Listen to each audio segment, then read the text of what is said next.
Ready to unlock the future of video creation by seamlessly merging Google's groundbreaking Veo 3 with the power of Vertex AI.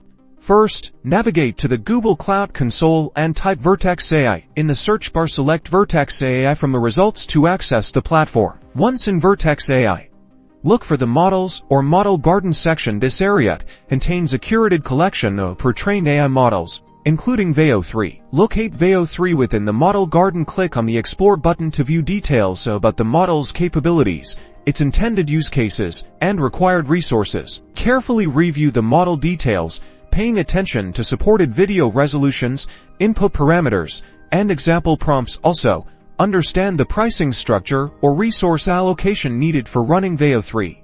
Begin the deployment process by selecting your desired compute region and machine type. Configure access permissions to ensure only authorized users can interact with the deployed Veo 3 model. Now, use the Vertex AI SDK or API within your preferred coding environment, such as a Jupyter Notebook, to interact with the deployed Veo 3 model. Pass your desired video creation prompts to the API. Once your video is generated, review the output, refine your prompts, and adjust parameters to achieve your desired results. You can then download the final video for use in your projects.